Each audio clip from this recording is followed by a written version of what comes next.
Nowadays, are you still able to recognize like a Manchurian? So by the way, our customers, this is from France and from Britain, and you guys from Italy. Okay, so this is our group, only 4 people, not a large group. Those Manchurian people, they came to Beijing, and they defeated those peasant uprising army. They occupied the Forbidden City and took over the whole country and started a new dynasty, which is called, the name of this dynasty? Qing. Yeah, you went to Shenyang, that's the former capital city of those Manchurian people.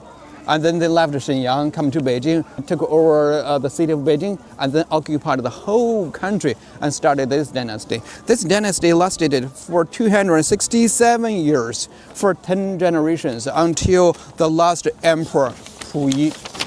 This is the last emperor.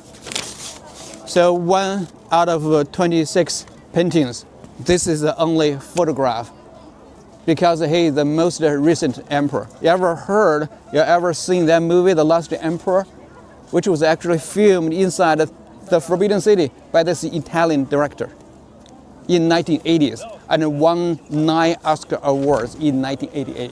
I'm going to show you a short video clip about the movie of The Last Emperor when we get to see the largest major palace in the Forbidden City.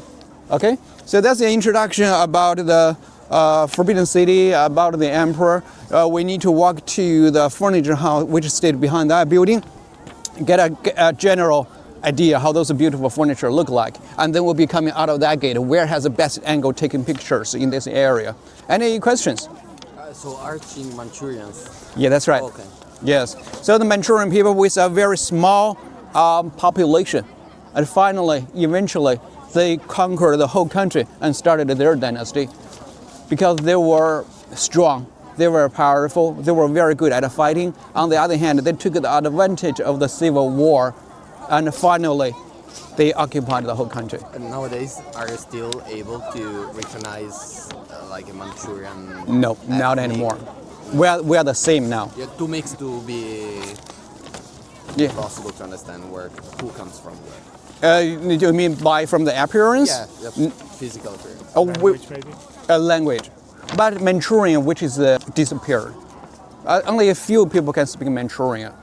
They were occupying the country for like 300 years. And their culture, they mixed the culture between the Manchurian culture and the Han culture together. And there are a lot of intermarriage between two ethnicities. That's why it's really hard to tell them apart between Han Chinese and Manchurian people. And their language were pretty much like disappeared. Okay? But so you said Nanjing was the capital and they moved to Beijing. That's right. But what about these cities like Xi'an and Luoyang and that stuff? Yeah, those are old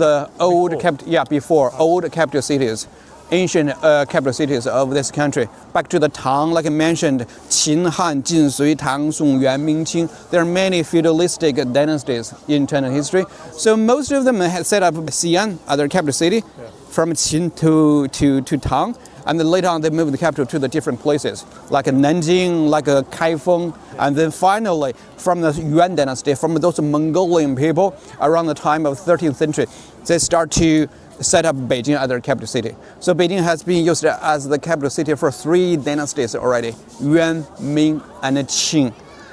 But during the Ming dynasty, this emperor who built the Forbidden City on the original site of those Mongolian palaces. Make sense? Makes sense. Okay, let's move to that side.